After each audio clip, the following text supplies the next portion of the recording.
You're ready to get back into yoga, so you ordered the essentials, a non-slip mat, yoga blocks to keep balance, and an exercise ball. And you used your Bank of America customized cash rewards credit card, choosing to earn 3% cash back on online shopping and up to 5.25% as a preferred rewards member, which you put towards your most essential yoga gear, noise canceling headphones. Apply for yours at bankofamerica.com/more rewarding. Copyright 2021 Bank of America Corporation.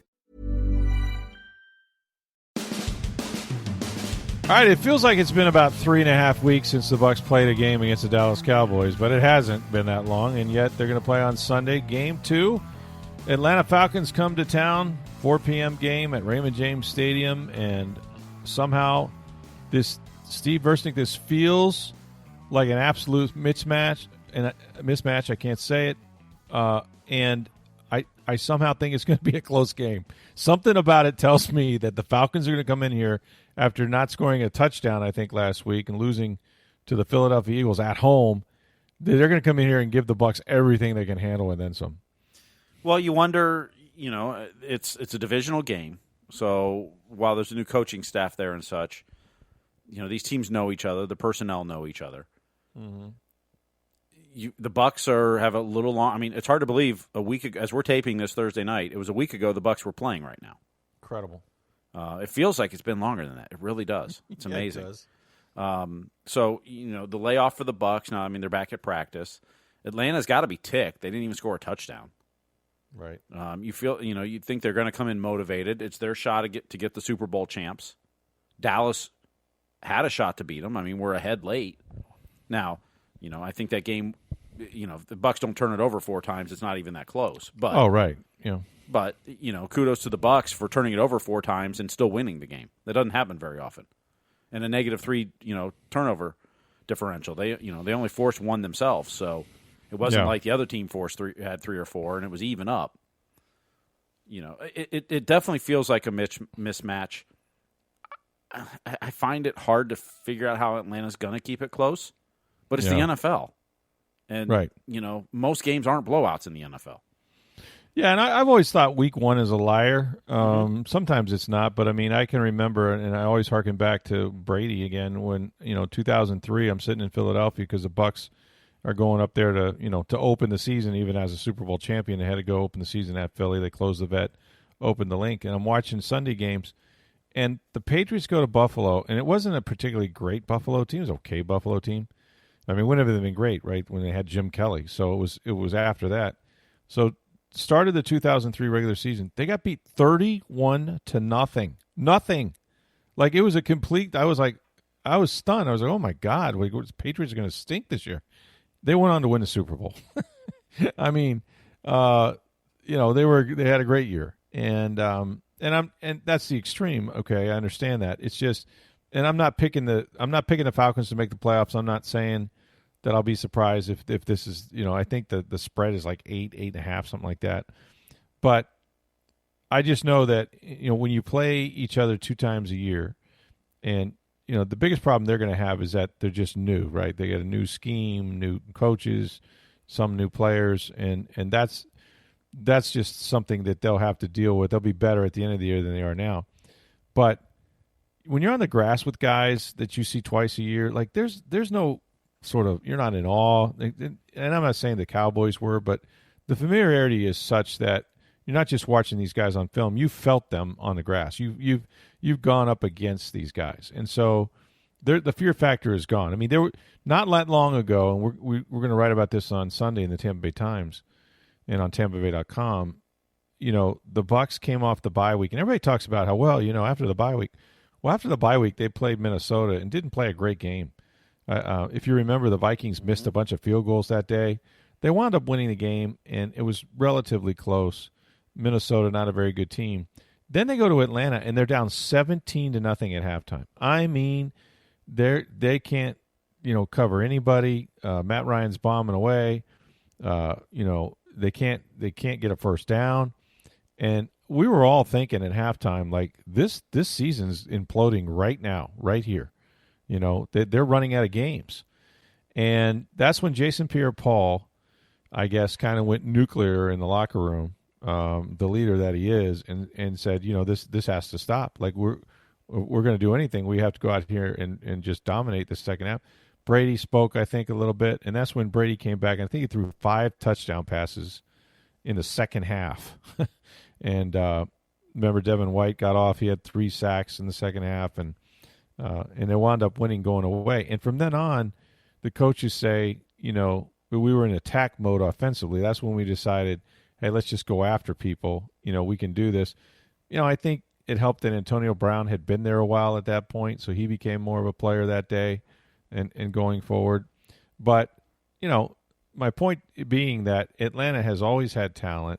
It's going to take them a little while. But look, whether it's Arthur Smith, Arthur Blank, B. Arthur, it doesn't really matter. Like, you got new coaches, but you have good coaches. Arthur Smith knows what he's doing. Dean Pease, their defensive coordinator, was with the Patriots for years.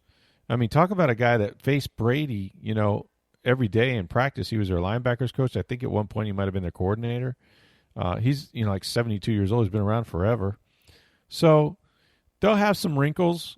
The Bucs will have to play better. You're right. They're not going to get away with losing the turnover battle by 3 and then having, 11 penalties for 110 yards or something like that. They made a lot of mistakes, and good for them. They won the game, and that's what champions do. And Brady's always said you got to find a way to win early so that when you get to November, that's when the teams really separate themselves. And so they found a way to beat a pretty good Dallas team, which since then have just been obliterated by injuries. But by the same token, it wouldn't surprise me if the Bucs won going away. I just think I know how the NFL goes. I know that week 1 is a liar, and that a lot of the teams that you saw win week 1, like Philly, some others, they may not be heard from again. So I'm anxious to see how much better the Bucs are coming out in this game, because they gave away a lot. And they're beat up. I mean, this Sean Murphy Bunting thing is not a small thing.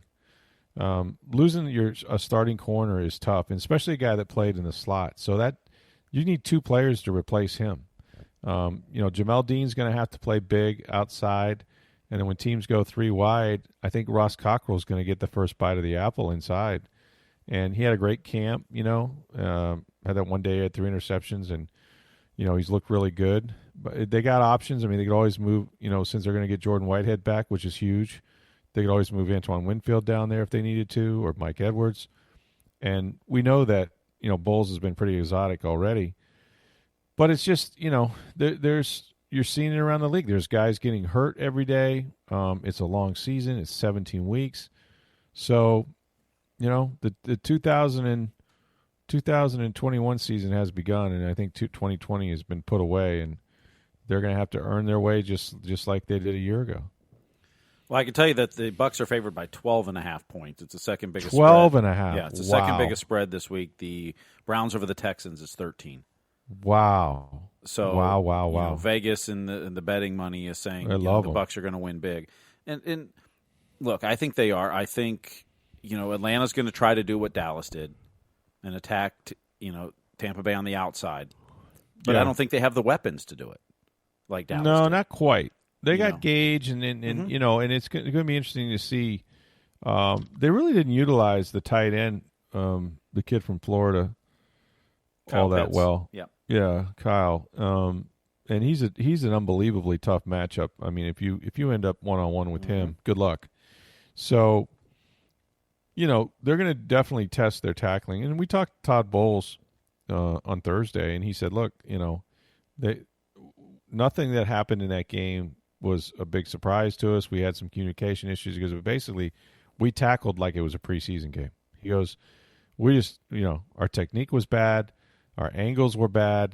He goes, so, they're glad they got that behind them. They had a whole game to try to get back into. I think that's one of the hardest things to do these days is that, these teams are almost never in pads. In training camp, they never tackle to the ground. When I was, back in mine, would sound like the get off the lawn, my lawn guy. I'm not advocating 3-a-days, but I'll say this. They used to tackle guys to the ground in practice. They used to have a couple periods whether it was goal line or it was just, it was like we're going live, right? And you never want to get a guy hurt, and that's obviously why they don't do it anymore. But I think it's a lost art, when you try to go out there in a regular season game and you have not, and you're like, well, these guys play football since they're 8 years old. Of course they know how to tackle. But not players that big, that fast, that strong.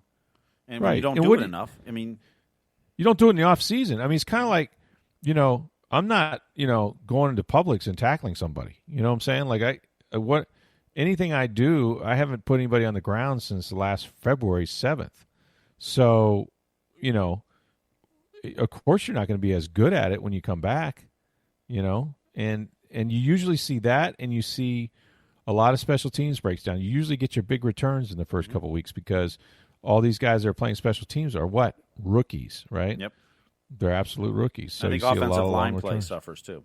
Yes, because they're not hitting at all.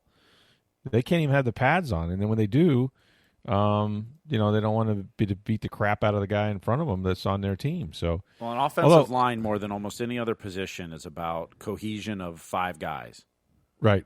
And less off-season programs, less and less, let alone hitting, but even less reps of just walkthroughs in that. Right. As the off-season programs change and the preseason's getting shorter and such like that, the offensive line suffers because it's about 5 guys working in tandem together. That's true. Yeah, and you can't do anything if you don't have pads on. There's I can't play in underwear. That does me no good. About the offensive line, I was really impressed with those guys. They came out, was DeMarcus Lawrence or whatever. They had several good players on the other team on the Cowboys, but they dropped back more than 50 times. Tom Brady did. Do you know they're one of only 2 teams in the first week that didn't give up a sack? Did not give up a sack. That's pretty stellar. Those 5 guys are pretty darn good. I mean, for him to drop back 50 times, and again, you know where he is, and I think that actually works to his advantage. I think the offensive line knows where Tom's going to be, and they can push people away from him. But if you go back and look at the protection, I mean, Donovan Smith was putting some people on the ground in pass pro, not in run blocking, but like in pass pro. He was mauling some people. They were really, really good. Now, can you name the other team off the top of your head? Name the other team that did not allow a sack in week 1. It's not a trick question. I know. I'm trying to think who it might be. I'm trying to who's got the good offensive lines. Obviously, they won, and they have a decent offensive line. But well, you wouldn't have to win necessarily to do that. Although I'll give you that they won the game. You're right. You wouldn't have to. How about the Eagles? No. Okay. Good guess, though. I thought maybe with the Falcons that. Yeah, I think the Falcons had 1 sack, if I'm not mistaken. The New Orleans Saints. Okay. Well, and Jameis, 5 touchdowns? 5 touchdown passes. No picks. Now, they had the one hit on him that resulted in an interception that they took away because they said it was roughing the passer, which I thought was an egregiously bad call. So Jameis got away with the pick, but he was not sacked. So, see, Sean Payton knows how to protect his quarterback. But that's a really good offensive line. Listen, the 2 best offensive lines in football could be in this division. I'm telling you, folks, the New Orleans Saints, they ain't playing now. They're going to be right at the top. It's going to be Bucs and Saints for that division, and the Bucs will have to play really well to win it. They'll have to beat them. Jameis is going to get better. I don't know that they're ever going to get Michael Thomas back. They've got enough, other guys that can do stuff. Kamara's great. But the threat of the downfield and that defense and offensive line is terrific. That offensive line is good. So, yeah, the New Orleans Saints, man. It's going to be a fun division. I mean, I don't think Atlanta's very good, and I don't think Carolina's going to compete. But the top 2, New Orleans and Tampa Bay, both should be playoff teams. Well, you got Sam Darnold. I mean, Matt Rule's defense is probably a little better after this is his 3rd year. When you get Christian McCaffrey back, you're a different team. That's true. I mean, having him, I saw his first game. It looked like he had well over 100 yards rushing and receiving. He could do both, so he's just it's so balanced I'm not sold that Sam Darnold's the answer, but no, maybe not. I think he'll do better in Carolina than he did in New York, just because I think everything around him's better. But yeah, And he beat the Jets. So, I mean, Yeah. again, week one is a liar. I know. It's just, he didn't, that was a revenge game for him and some others. Mm-hmm. So, but yeah, obviously Atlanta and Carolina should be the bottom two, and your top two should be New Orleans and Tampa Bay. And the question is, can either of those other two teams, Carolina or Atlanta, knock off the Saints? Can they go into New Orleans? Can they go into Tampa and win? And that's where the division is going to be decided, along with the two games they play each other, obviously. But they don't play each other until Halloween night in New Orleans, right before the bye, I believe. Very interesting. Halloween in New Orleans. That could be very interesting. Yeah, I've seen. Listen, there's a couple days you probably don't want to be in New Orleans, especially on the French Quarter. I've been to most of them. I haven't been to Mardi Gras, so I gotta take myself out of that. That's got to be absolutely crazy, right? Been there on New Year's Eve. Nuts. Just loco, okay? People jammed like you can't believe. Been there at a Super Bowl on the Saturday night before Super Bowl. Also nuts. Feels a lot like New Year's Eve. And then I've been there on Halloween. And the most frightening thing about being there on Halloween is that whatever is done to you, you can't identify anybody because everybody's wearing a mask. And I don't mean the kind for COVID. I mean, like, they're all, like, wearing freakishly weird masks and running around and doing stuff and pickpocketing and all kinds of stuff, man. It's crazy, grabbing people. I mean, it's wild. So I will be in whatever hotel room I'm assigned and not going out that night. That is. We'll be doing a podcast. That's right. We will be doing a podcast. You're right. The other thing about Halloween is, when did it become an adult holiday? Like, when did this happen? Like years ago, right? Yeah, it's been years ago, yeah. Yeah. Because I had kids when I was fairly young, and so it's always been about trick or treat to me. But now it's not for kids, it's for adults.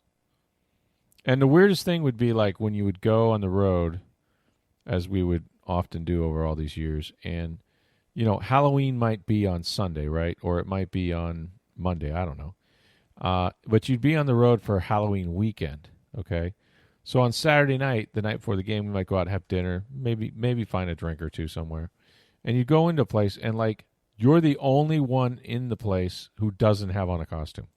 You know how weird that feels? It's like you're not the normal guy all of a sudden. And then people are looking at you like, what's his problem? Well, my problem is I didn't plan on going. I didn't bring a costume with me to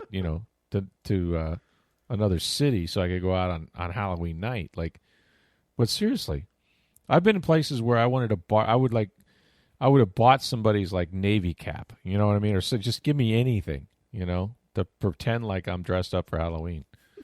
So, yeah, it's a very uncomfortable. Like, it's like wearing clothes I've never done this, but I imagine if you're the guy that's clothed at a nudist colony, you probably feel the same way, right? Like, what's with that guy?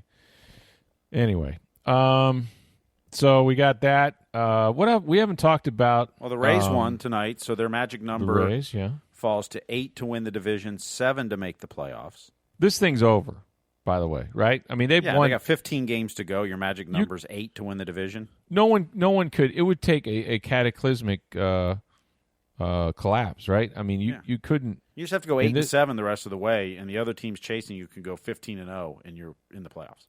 And you're still there. I mean, you win the division. Right. So 8-7 the rest of the way, and that is, assuming they don't lose any. Yeah.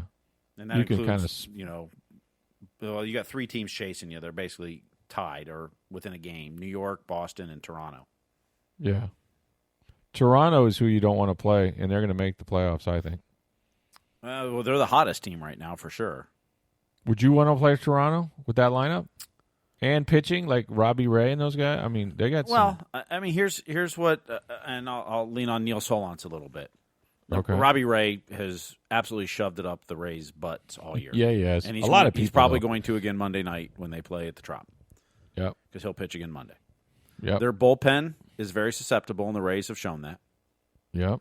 Their lineup is when, if you looked at that series, okay, so Waka and Yarborough gave up a lot of runs.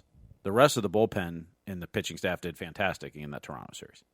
Well, they had the 3-hit shutout, which was amazing. Yeah, but okay, Yarborough gave up the 7 runs in one game. The rest of the team gave up 1. The rest of the team gave up 1 run in that game.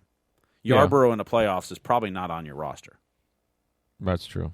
Waka's not on your roster in the playoffs, most likely. That's damn He true. gave up the other. I mean, the Rays, the Blue Jays have a predominantly right-handed lineup, which the Rays do very well against. Yeah. So I don't fear the Blue Jays in the playoffs. Now, they're hot right now, and it's going to be hard to generate runs against their starters.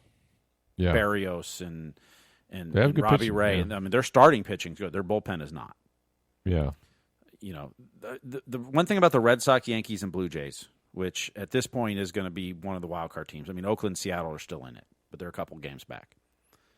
Is the Rays have a lot of familiarity. They know how to get those guys out. And those are predominantly right-handed lineups, which helps the Rays. Yeah. And you have to think of who's going to be, pitching. Like I said, is Yarbrough and Waka going to be getting a lot of playoff time in a series against those teams? Probably not. And that's who gave up all the runs against Toronto. I mean, it looked like they gave up a ton of runs and it looks bad, but if you break down who did what in those series against the pitchers that are going to be on your playoff roster most likely, the Blue Jays didn't do a lot in that series. And they're going to face off again this coming week at the Trop again, and we'll see how that works out. But some of this you have to look at, who gave up the runs and who did what. And so I think Oakland and Seattle would be tougher matchups for the Rays in the first round for lots of reasons. Familiarity. Seattle shoved it up the Rays' butts all year. What 6-1? You also have cross-country flights if you're playing them, which doesn't help anything, although both teams have it. But, but it's most likely it's going to be the Blue Jays, Red Sox, or Yankees in a one-game wild card. 2 out of those 3 are going to face off, and the winner will face the Rays most likely. Yeah. So barring Houston catching up, and they're like 4.5, 5 games behind the Rays right now. So. Well, it'll be good to get. They should get what? Shane McClanahan should be coming back. He's supposed to be activated Sunday, and hopefully Wander Franco comes back next week. Huge. There was a shot that Shane Baz was going to be activated for tonight's game to start. Right. I saw that. They contemplated it. Instead, Luis Patino is going to go on his normal rest. They initially were going to give him an extra day. Now, Yarbrough will go on Saturday. May start, may go behind an opener. But Shane Baz was scratched from his start in Durham on Thursday. Many thought maybe because of coming up to the big leagues, but it turns out he had some back spasms on Wednesday, so that's not good. Yeah, you don't want that. So we'll see. He may still be a piece you use in the playoffs, even if he doesn't get up in the regular season, pitching-wise. So, but right. Patino will start Friday. Yarbrough will be the bulk guy, whether it's a starter or behind an opener on Saturday, and then McClanahan should be back Sunday, and hopefully Wander's back next week. Nelson Cruz has a right forearm contusion from Thursday night's game. He got hit on the arm. You said that was X-rays nasty. were negative. The X-rays were negative. He actually played the day after, and I was listening to Dave and Andy. I guess he showed them the welt. They go, man, I don't know how he's playing. It's like it's larger than a baseball, and it's just all multicolored. It's just like, got hit in the wrong spot there, but managed to swing it. So, well, the first thing they got to be is healthy, and then you'd like to see him, finish up strong. And I don't know, if they've clinched. I don't know what you do in those games against the Yankees and the Astros to finish the year. Do you rest guys? Do you go all out? Are you trying to develop momentum? I think you'll end up doing what you do now. I mean, no guys are playing 6 days a week. You're going to play 4 days that week, or you'll do your normal routine. The pitching staff, if you win the division, the good thing is you're not going to play till Thursday. Your last game's Sunday. You don't play again till Thursday. Yeah. So you can set up your pitching staff any way you want. Where if you got to play the wild card game. You're going to have to play Tuesday night in a winner-take-all where you've got to use your best pitcher or maybe 2 of them to get through it. I mean, you never know what's going to happen. So you don't get to set up your rotation. But the Rays are in good position. 91 wins now? Like I said, they win 8 more games this year, which puts them at 99, and they're guaranteed in the playoffs. Yeah. I mean, they're guaranteed to win the division. So. Yeah. Don't you want them to win 100, though? Oh, no, I'm just saying that. I mean, you could just win 8 more, and you're guaranteed to win no matter if the teams behind you go 15-0 or whatever. No, I know. No, I mean they're on pace to go probably 101, 102 at this point. Yeah, that's what it seems like. Yeah. Yeah. So no, I definitely would love to see them win 100, but more importantly, just clinch the division and doesn't matter. Preferably, you'd like to have the best record so that you have home field throughout. Best the AL. record in the American League would help you. Yeah, absolutely. Yeah. So if you make it to the championship series, that you would have home field then too. Yeah, I think that might be more valuable than than anything, than 100 wins for sure. So. Mm-hmm. It's been a fun year, man. It's a fun team. I mean, despite what Tony Kornheiser says. Yeah, listen, he's never liked Tampa. I don't understand what his deal is. He must have gotten some like bad Cuban sandwich or something here. I don't know what his deal is. Well, doesn't everybody hate Tampa Bay now? So. Well, they're jealous. It's cyclical. I mean, certain cities, where the arrow is up now. It was for years in Boston. Houston had its run. Mm-hmm. This L.A. really certainly now is having one themselves. I mean, but it's just been. Listen, it's been a long time since we've seen Tampa Bay and anything like this, and might be another 100 years before we see it again. So enjoy it. It's getting ahead of it, but just think if the Rays were to win the World Series, that would be unprecedented. You'd be the holder. Yeah. In just over 13 months, you would have 4 boat parades, assuming the Rays do a boat parade. Because the Lightning's first one was at the end of September. It may have been early October. Yeah, they won it. Yeah, it was September 30th was the boat parade. Or was it October? I forget what. It was September 30th or October 1st, 2nd, whatever, was the boat parade. And presumably the Rays would have it in early November. So just over 13 months, you would have four championships. You've got the calendar slam is what it is. Oh. We don't have an NBA team, so I mean, basically. Novak Djokovic missed the calendar slam, but the Tampa Bay may get it. Tampa Bay would own it. You're holding all three of the major sport trophies. I mean, you don't have NBA, obviously, but had Toronto done their job, then you could have claimed them. You could have claimed the Raptors, but they didn't get it done. So, yeah, Dan Patrick has asked me the other day. He was like, I just dropped that name. He asked me the other day about, Rick, things are pretty good down there. I know we make fun of the thing. It was pretty good. It's like, yeah, it is. That's why you're calling me. Mm-hmm. And especially that football team. And the Rowdies have the best record in their conference too. Saw that, yeah. I went to the game. Was it Saturday night? Or 6-0. The Rowdies won. They were routed the Red Bulls. They missed the extra point. Yeah, right. They still getting good crowds and everything down there? It was okay. Yeah. It was probably 3,000 or so, maybe. Yeah. That's not bad. Yeah, it was Hillsborough County Schools night there, so they had discounted tickets for everybody. So we were with a bunch of friends of my sons and went out there, had a blast. Like anytime you put 6 goals up, I mean, how do you not have a blast? And soccer, I mean, yeah. Speaking of discounted tickets, I think you can go see a Rays game for $10. $10. Lots for the whole homestand, the final homestand here. Tickets for $10 for every game. They call it the John Romano plan, I think. Is that what it is? As suggested in his column, yeah. No, it's if you want to cheer on your Rays and as they make a push for the playoffs here, $10 you can get in the door. Should definitely do it. All right, before we get out of here, we're gonna jump back and forth a little bit. Jump back to football in the NFL. We haven't talked about Monday Night Football, that crazy game, right? With the Las Vegas Raiders and the Baltimore Ravens. My oh my, did the Raiders try to give that thing away? It was nuts, but it's amazing. Since 2015, the quarterback with the most come from behind wins in the fourth quarter is Derek Carr. By is it really? 3 more than anybody else. Wow. That's not the name I would have thought. He wouldn't have been in my top 5 or 10 picks if you gave me. Yeah. And I like Derek Carr as a quarterback. I loved him coming out in the draft. I'm not so sure he's, in the best place, with John probably hating on him all the time, but he's probably learned a hell of a lot of football. But how about the pass he made that they thought they won it in overtime? Ugh.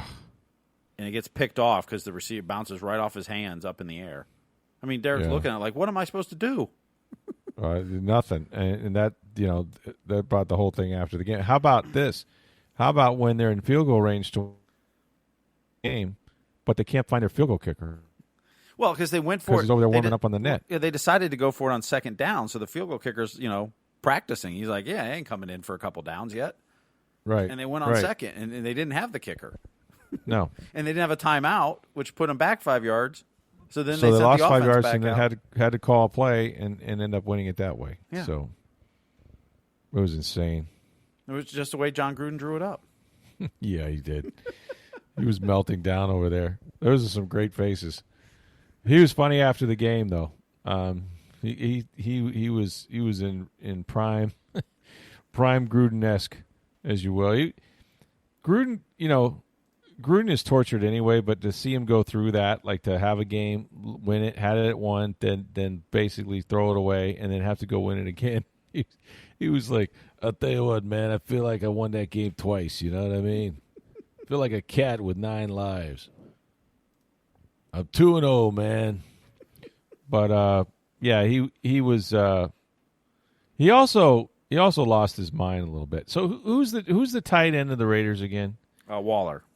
Okay, Darren Waller, who's a unbelievable story, right? This guy was like on drugs. He used to be with I think the Baltimore Ravens, if I'm not mistaken. That's where he started, one of those teams. But anyway, he ended up, now he is arguably the best tight end in football, or certainly one of them, right? I mean, you got Kelsey, and there's a number of other guys that are pretty well known. But Waller is phenomenal. Now, they did target him 56 times Monday night. Like it was so stupid. It was like, yeah, there's another pass to Waller. Oh, good, there's a pass to Waller.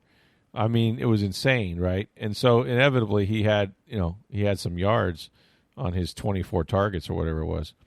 But after the game, Gruden is asked about him.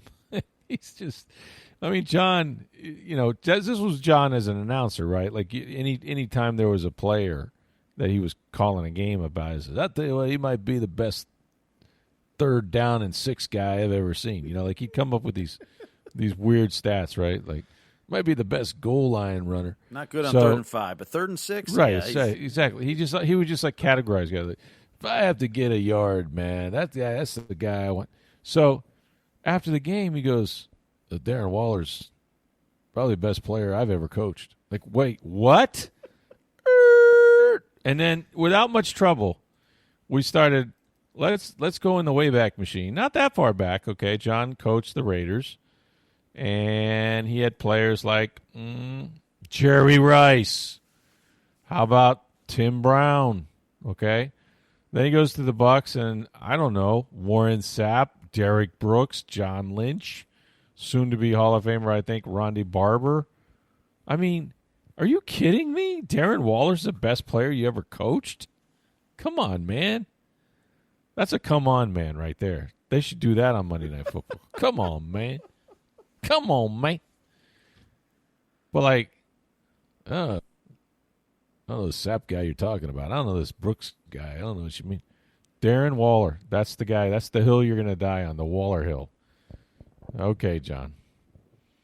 What else happened? So we had the Monday night. Oh, the Mannings. Did you watch the Mannings? I did. I was. What did you think? I was mesmerized by it. I liked parts of it. There was sometimes it got a little off the rails, I thought, and just kind of First rambling time, and though, stuff. I thought it was good. I'll watch it again. I think 800,000 people watched it according to the ratings. That's not bad. Peyton's compared to hilarious. 15 million that watched the regular broadcast, but yeah. Oh, was that the breakdown? Not even have 1 million, close to 1 million. yeah, it was like 800,000 was the Nielsen rating. Some people were complaining about the screen size. Like they thought that the game was too small because they had the Mannings on camera and everything. That really didn't bother me. And I guess the idea is that you're just sort of there, sitting there, they're in your living room or you're in their living room or whatever, watching the game and they're commenting. Boy, he talked a lot of football though. Like there was one part where he was explaining the verbiage in John Gruden's offense and just what everything means and. Check into plays and different. It was very fast. If you're kind of a football nerd, you get a good understanding for just how much quarterbacks have to do in that short window of when the play is called in and how much they got to see and communicate. It was really interesting. And then Lewis comes on and they're talking about how Eli was funny. He goes, my first game. He goes, I think it was against Ray Lewis or one of my first games. And he goes, and I'm trying to identify the mic, and I'm like, 52's the mic, 52's the mic, and Lewis is like, I'm not the mic. So-and-so's the mic, and then everybody's like, I want to be the mic. And he goes, it was just like, and then Peyton goes, what was your rating that day? He goes, I think it was 2. His rating was 2. It was not good because the Ravens were great, back in that day. But I caught that. parts of it. I liked it when they were using the telestrate a little bit and showing you some stuff and teaching. I thought at times it got a little too inside football with some of the guests and the stories, and it just kind of got too far away from the game. I mean, because some of the stories were good, some were just and it kind of got away from it. But then they would get back to it.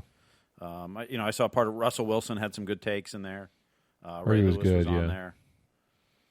It was some of the jokes between them were great, but I liked it right before the end of the first half. The fire alarm went off at ESPN. I know, it was crazy, man. That was nuts. It's like, is that a fire alarm? Yeah, it is. You guys are gonna have to get out of there. Yeah, I thought that was pretty funny. Man. Before the game, I guess there was a producer for I think either for ESPN or NFL. I don't know who it was, to be honest with you. I should know this name, but Dan Patrick was talking about just give you how special Eli or Peyton and those guys are. So they're going to do this show, and they drove to somewhere in New Jersey for a funeral or a memorial service for somebody that either worked at one of those networks. I don't know if ESPN, NFL Network, one of them, and on the day that they were going to make their debut. So, and Peyton had written something, I guess, because I guess this person passed away a while ago, but because of COVID, they couldn't have the service. So he had written something about her, and so that's a special family, and Peyton is known for all his handwritten notes and things that he sent to people through the years, and just really thoughtful guy. And I love Eli. I think he's always good to listen to, and I think it's going to be fun as they go. They'll iron out some kinks, and as they go along, I think it'll be a good alternative to just watching the traditional broadcasts. I love when ESPN does. I love the coaches' room, like during the college football championship. Yeah. And some of those, they do some of the stat cast on baseball games occasionally, which are really good. Initially, I thought it was going to be too deep into the stats on those StatCast games, but actually they're not. I mean, they go through some of the, and they'll teach you the stats along the way. But they don't get into the deepest stats that you just go blind looking at in baseball, right? Unless you're in the actual baseball ops teams, then. But when ESPN when they try those kind of things, it's really good. It usually turns out pretty good, and I like what they do. Mm-hmm.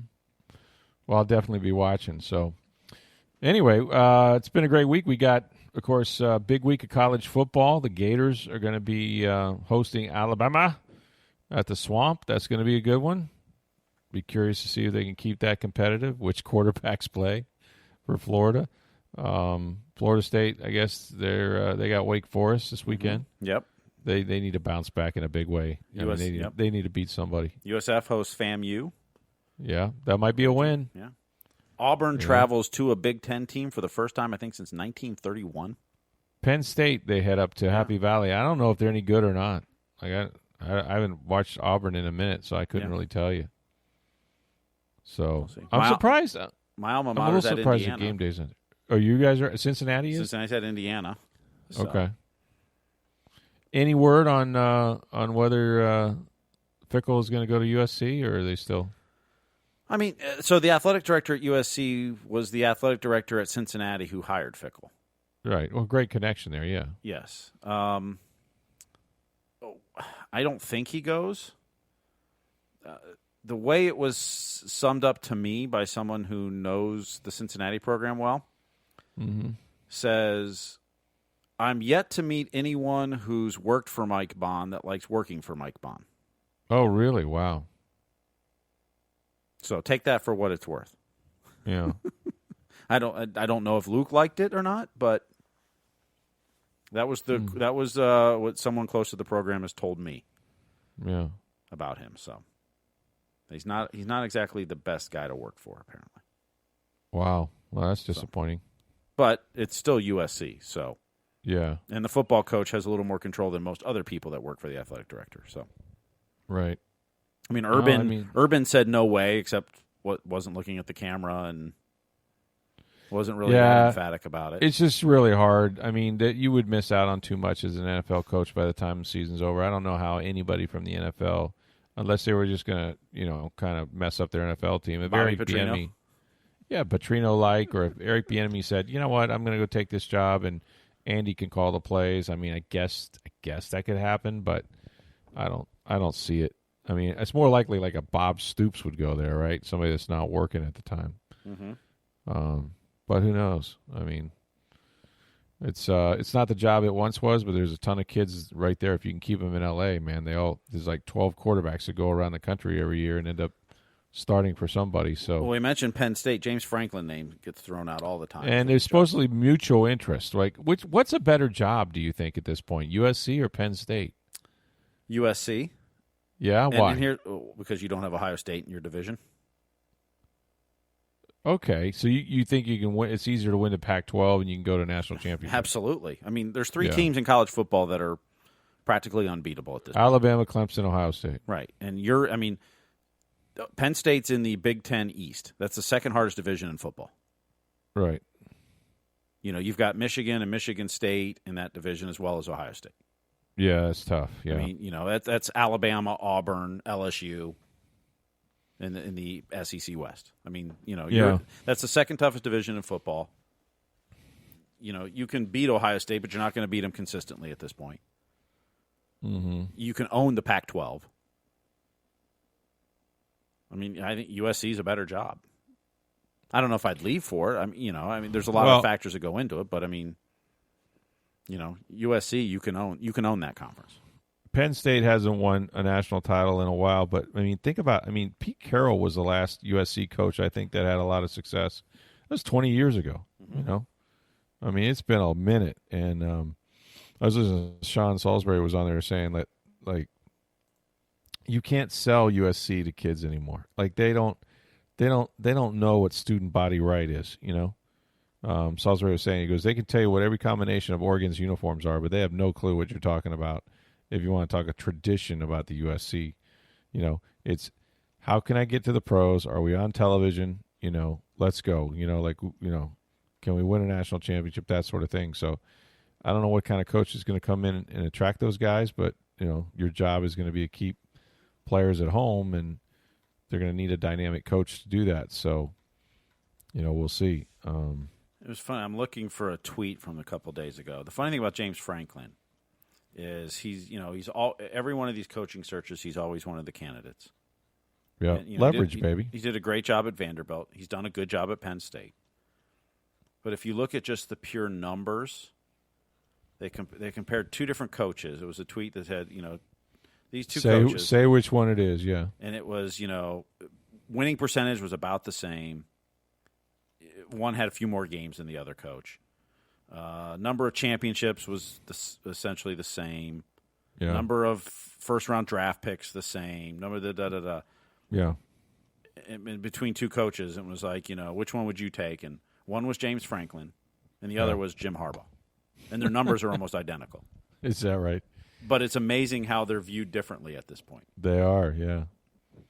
I think Franklin's problem has been on the field. I think he can recruit. I think he knows how to build a program. I don't mind him representing or my son playing for him.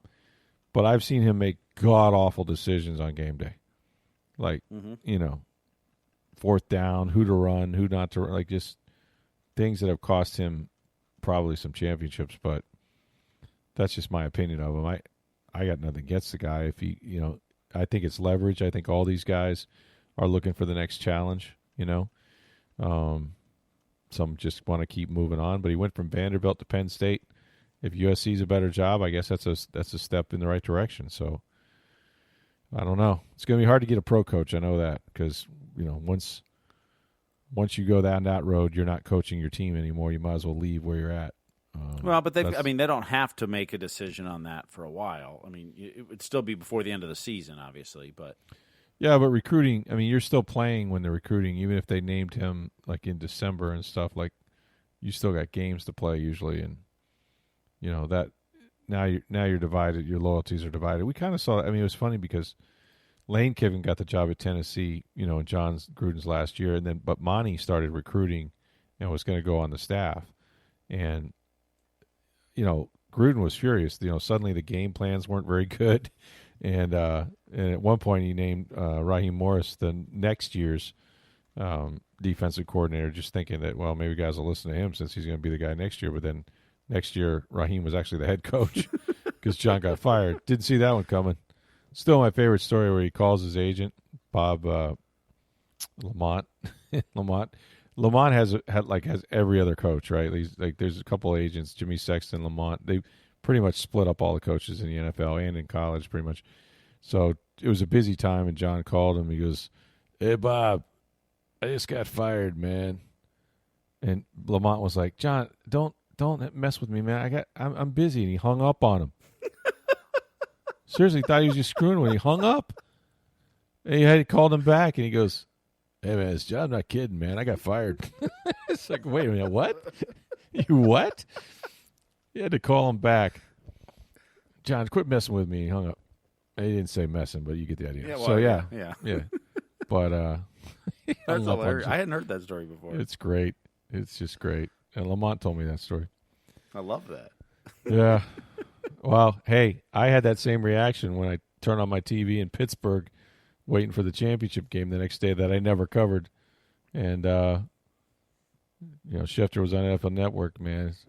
Breaking news in Tampa, both John Gruden and Bruce Allen have been fired. I went, I didn't breathe for like 12 seconds. I was just like, oh, my God. Like, what just happened?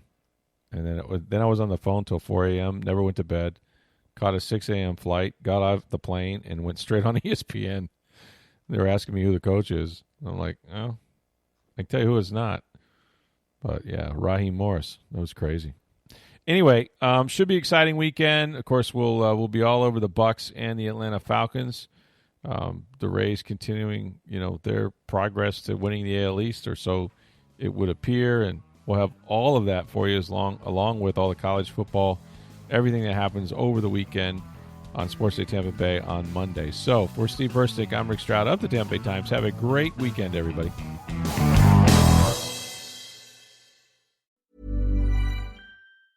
We're all shopping for essentials online these days, and now you can get rewarded for it. With a Bank of America customized cash rewards credit card, you can choose to earn 3% cash back on online shopping. The essentials have never felt more rewarding. Visit bankofamerica.com/more rewarding to apply now. Copyright 2021 Bank of America Corporation.